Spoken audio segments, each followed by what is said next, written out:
This is my first recording in the format of a video podcast.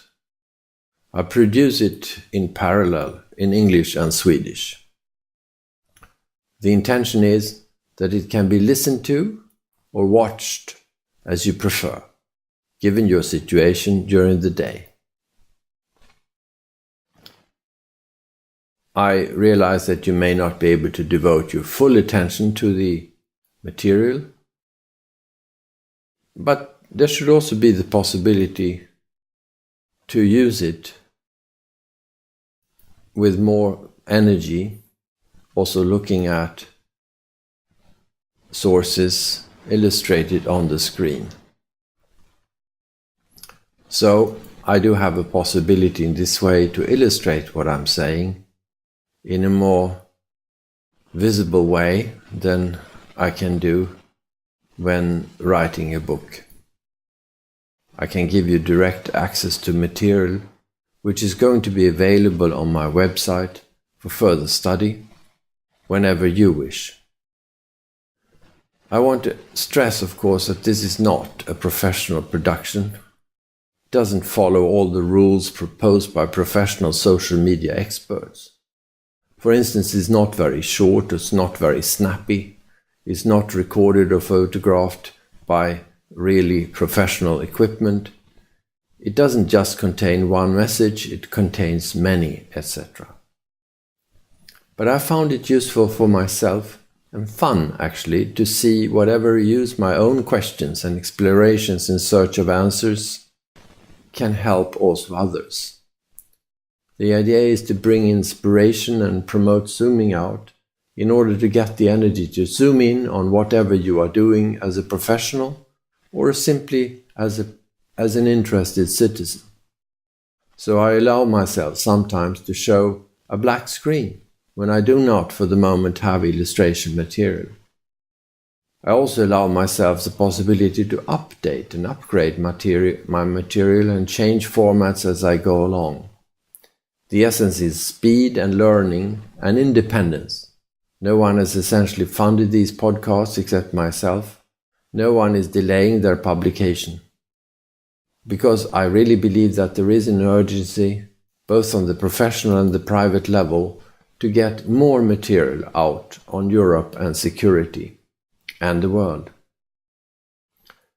So what I do propose to do is to continue in a very impressionistic way to draw lessons from my work after retirement, from active service in the EU, and from my work as a researcher and NGO now over 6 years, from my publication of my book, providing a frame of reference on security from 2015, from my website lundin.org, from my Twitter account, currently with about more than 60,000 followers, from my work on LinkedIn, currently with around 8,000 followers, and so on.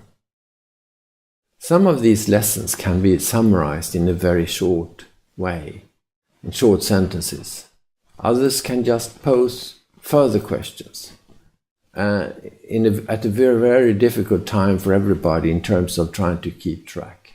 And of course, you will see this is contrary to what is newsworthy in the sense even of serious media or even of radio and certainly television. These podcasts do not focus uniquely on what is new, which seems now to be the standard question in most commentaries on radio and television. It is not investigative journalism, digging deep to find out the truth about specific issues. It is not scientific material in the sense that there is a methodology, a scientifically structured material, etc. The study in these broadcasts is ambitious in scope, but of course much less ambitious in detail. However, I dare to say that it is based upon a rather significant amount of empirical material, which has added on to the frame of reference. I've followed the media through a selection of sources over a number of years now and added every day stuff to my website. the website actually now, if I download it, contains over 1 gigabyte of material. So this helps me also, in addition to having been a diplomat for Sweden for 20 years, a diplomat and official in the EU for 15 years, and of course also working as a researcher before entering diplomatic service in 1976. I believe that my website proves that this frame of reference has a value for people working in many different contexts to orient themselves and pin their observations to a larger map, be it geographic, thematic, multilateral, crisis response oriented, flow oriented, or what have you. I'm very grateful for the fact that I've been able to test some of these ideas, not only in the book, but also in training of high-level future leaders in the EU, including, for instance, civilian and defense mission leaders. I've been testing it working for the External Action Service of the EU, training people to do reporting. I worked with the College of Europe, a little bit with the Diplomatic Academy in Vienna, with a range of think tanks in Sweden and abroad, etc. To a certain extent, I've also been able to develop a cooperation on a very limited level so far with delegations of the EU, and notably I've been able to address different types of specialists. For instance, maritime security experts in Rome, or defense experts in Portugal, or NATO experts in Bratislava, students of Europe in Austin, Texas, etc. So I've been also able to participate in the training of future EU presidencies on different topics.